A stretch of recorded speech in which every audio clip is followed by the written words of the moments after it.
Assalamualaikum warahmatullahi wabarakatuh. Alhamdulillah, puji dan syukur kehadiran Allah Ta'ala, dan sholawat serta salam bagi Rasulullah Muhammad Sallallahu Alaihi Wasallam. Video ini adalah video pamungkas dari rangkaian video pembelajaran di mata kuliah Advokasi Ekonomi Syariah. Kali ini kita akan membahas tentang penyelesaian sengketa ekonomi syariah di luar pengadilan. Telah dipahami bersama bahwa terdapat dua jalan penyelesaian sengketa di dalam perkara ekonomi syariah, yakni judikasi dan adjudikasi. Jalur judikasi merupakan penyelesaian sengketa melalui pengadilan agama atau litigasi dan arbitrase syariah, sedangkan jalur adjudikasi adalah penyelesaian melalui ADR, Alternative Dispute Resolution atau APS. Alternatif penyelesaian sengketa seperti negosiasi, mediasi, dan penyelesaian melalui lembaga konsumen. Pada video pamungkas mata kuliah Advokasi Ekonomi Syariah kali ini, kita akan fokus kepada penyelesaian perkara ekonomi syariah di luar pengadilan, yaitu arbitrase dan APS. Sekarang kita lihat arbitrase syariah sebagai jalur penyelesaian sengketa non-litigasi. Lembaga arbitrase diyakini sebagai salah satu pilihan yang secara teoritis dapat meminimalisir pemborosan sumber daya guna dalam penyelesaian sengketa bisnis di Indonesia. Lahirnya Undang-Undang Nomor 30 Tahun 1999 tentang arbitrase dan alternatif penyelesaian sengketa memperkuat kedudukan Badan Arbitrase Majelis Ulama Indonesia atau BAMUI sebagai lembaga arbitrase Islam. Sebelumnya, penyelesaian sengketa masih menggunakan reglemen-reglemen yang diterbitkan oleh pemerintah Hindia Belanda. Tidak banyak buku bertema penyelesaian sengketa ekonomi syariah yang membahas soal arbitrase syariah dan APS. Padahal, ia merupakan jalur alternatif yang dapat ditempuh oleh para pihak yang bersengketa selain dari jalur penyelesaian konvensional, yaitu melalui pengadilan agama. Lantas bagaimana arbitrase syariah itu? Arbitrase syariah adalah jenis arbitrase yang mengedepankan proses perdamaian dalam penyelesaian sengketa para pihak secara Islami, ketimbang solusi kalah dan menang. Arbitrase syariah yang win-win solution itu berupaya seoptimal mungkin untuk mewujudkan keadilan di antara para pihak yang bersengketa. Arbitrase syariah hadir sebagai lembaga yang tumbuh dari keinginan masyarakat, yakni keinginan para pihak, sedangkan peradilan ada karena tuntutan dari kekuasaan negara. Di Indonesia terdapat Badan Arbitrase Nasional Indonesia atau BANI dan Badan Arbitrase Syariah Nasional Basarnas atau BAMUI sebagai lembaga penggerak aktivitas arbitrase. Kemudian poin C, kita masuk ke sejarah arbitrase Islam. Pada masa Arab Jahiliyah, kedaulatan dan peradilan tidaklah dikenal, sehingga dalam menyelesaikan masalah mereka menggunakan peran hakam atau jurdamai. Pada masa itu, hukum-hukum bangsa Arab tidak didasari syariat samawi maupun peraturan tertulis, kecuali hanya dari pertimbangan-pertimbangan hakam. Pada masa itu, penyelesaian dilakukan dengan adat kebiasaan, taklid-taklid yang diwariskan, dan tanda-tanda tertentu yang diperlihatkan oleh burung. Sebagai suatu penyelesaian sengketa melalui juru damai, tahkim di dalam Islam merupakan warisan dari tradisi Arab pra-Islam. Nabi Muhammad SAW kemudian melakukan upaya penyesuaian tradisi tahkim dengan ajaran Islam, sehingga beberapa hal yang terkait penyimpangan akidah di dalamnya dapat dihindari. Tradisi-tradisi yang sudah berjalan secara mapan tidak dihapus secara total oleh Nabi. Beberapa tradisi diteruskan pada masa Islam, namun secara substansi diselaraskan dengan nilai-nilai Islam. Selanjutnya, praktik arbitrase dalam Islam dilanjutkan pada periode Khulafaur Rasyidin. Pada masa Ali bin Abi Thalib radhiyallahu anhu, terjadi perang Siffin antara kelompok Ali melawan kelompok Muawiyah radhiyallahu anhu. Untuk menyelesaikan sengketa di antara mereka, dilakukanlah tahkim, meski tidak berjalan efektif. Perkembangan tahkim selanjutnya banyak dibicarakan oleh ahli-ahli hukum dari berbagai mazhab. Namun sayangnya belum diperoleh data-data yang menunjukkan terselenggaranya praktik tahkim baik secara ad hoc maupun oleh lembaga permanen di masa itu. Perdebatan ahli hukum Islam klasik dalam persoalan arbitrase terletak pada aspek ruang lingkup dan objek hukum dari arbitrase itu tersendiri. Mereka juga berbeda pendapat dengan kepastian hukum hasil tahkim bagi para pihak. Sementara itu, para ahli hukum sepakat tentang legalitas penyelesaian sengketa melalui arbitrase. Tahkim secara bahasa diambil dari kata hakama. Dalam lisan disebutkan hakamihu bainahum, memerintahkan untuk memutus perkara di antara mereka. Secara istilah diartikan sebagai tauliyah al-khasmaini hakiman yahkumu bainakuma warakanahu al-lafza illa ghirika, yakni pemberian mandat oleh para pihak kepada seseorang untuk memutuskan perkara bagi para pihak. Secara syarat, tahkim diartikan sebagai ungkapan dari perbuatan dua orang bersengketa, penuntut dan tertuntut, untuk menjadikan seseorang yang ahli hukum sebagai hakim yang diridhoi keduanya untuk menyelesaikan perselisihan dan tuntutan mereka. Berdasarkan tafsir Al-Qurtani, kata al-hakam diartikan sebagai orang yang diminta oleh para pihak untuk menyelesaikan sengketa di antara mereka. Silakan merujuk ke Quran Surah An-Nisa ayat 35. As-Sa'di menyebutkan bahwa kata hakam dalam ayat tersebut adalah dua orang muslim yang adil dan berakal, serta memahami tentang kedua belah pihak dan mengetahui cara menyatukan atau memisahkan mereka. Menurut Ali bin Abi Talhah dari Ibnu Abbas radhiyallahu an, tahkim adalah perwakilan dari kedua belah pihak dalam kasus sengketa perceraian.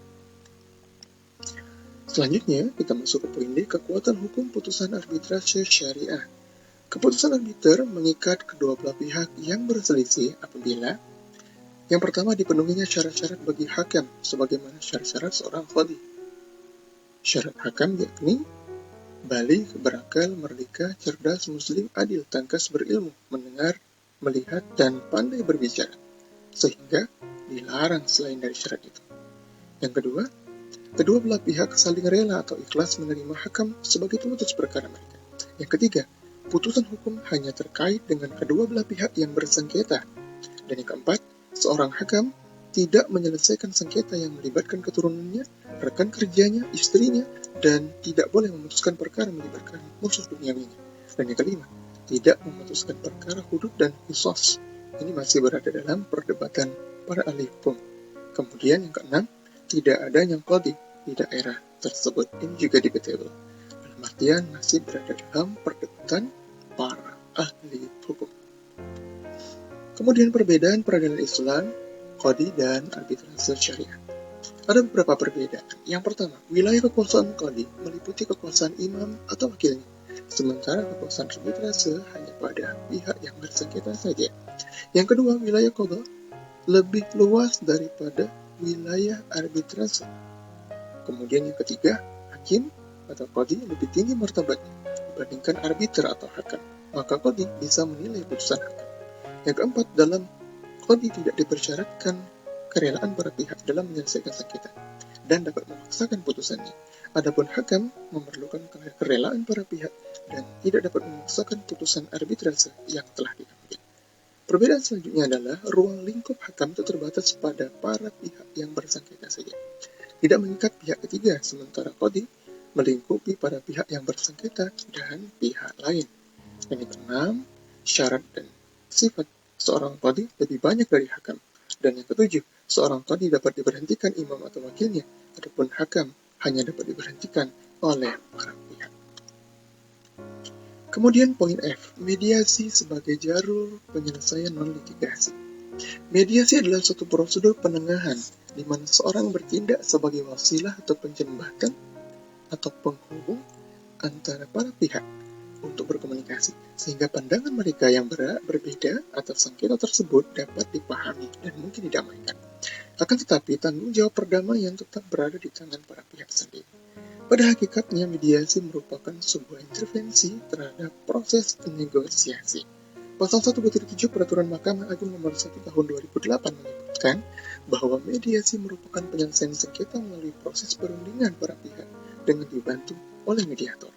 Pada butir 6 disebutkan bahwa mediator, penengah dalam mediasi, adalah pihak yang bersifat netral dan tidak memihak, yang berfungsi membantu para pihak dalam mencari berbagai kemungkinan penyelesaian sengketa. Undang-Undang Nomor 30 Tahun 1999 menyebutkan bahwa mediasi merupakan kelanjutan dari negosiasi yang dilaksanakan jika proses negosiasi berjalan gagal. Ini ada dalam pasal 6 ayat 2.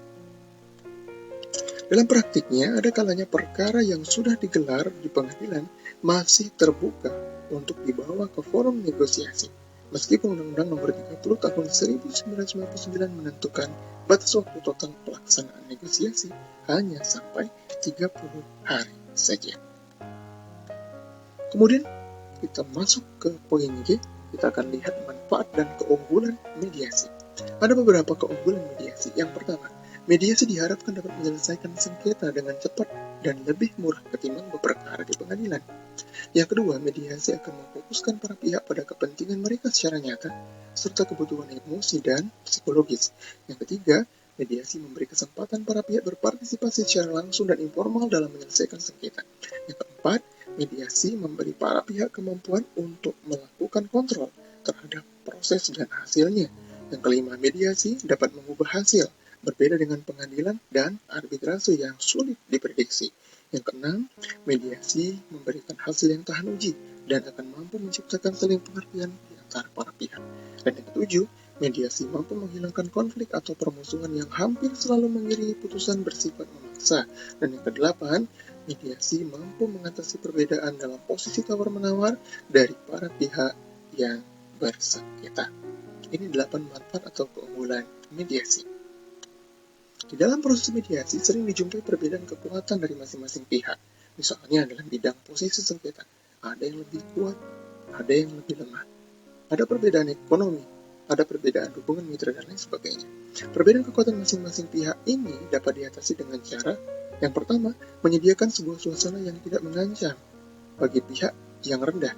Dan yang kedua, memberi setiap pihak kesempatan untuk berbicara dan didengarkan oleh pihak lainnya dengan lebih leluasa. Yang ketiga, minimalkan perbedaan di antara para pihak dengan menciptakan situasi informal. Dan yang keempat, pelaku, mediator yang netral dan tidak memihak memberikan kenyamanan tersendiri. Dan yang kelima, tidak menekan setiap pihak untuk menyetujui suatu penyelesaian. Suatu proses mediasi dapat berakhir ketika masing-masing pihak menarik diri dari mediasi, ataupun penandatanganan dokumen kesepakatan ketika mediasi berhasil, ataupun penundaan akibat gagalnya mediasi pada tahap-tahap yang dilaluinya. Baik, kita sudah sampai di kesimpulan. Untuk video kali ini ada beberapa kesimpulan yang bisa diambil. Yang pertama, suatu sengketa dapat diselesaikan melalui dua jalur. Ada jalur judikasi dan jalur adjudikasi. Kemudian arbitrase dalam Islam dikenal dengan istilah tahkim, yaitu perbuatan dua orang bersengketa yang rela untuk menjadikan seorang ahli hukum sebagai hakim untuk menyelesaikan perselisihan dan tuntutan mereka.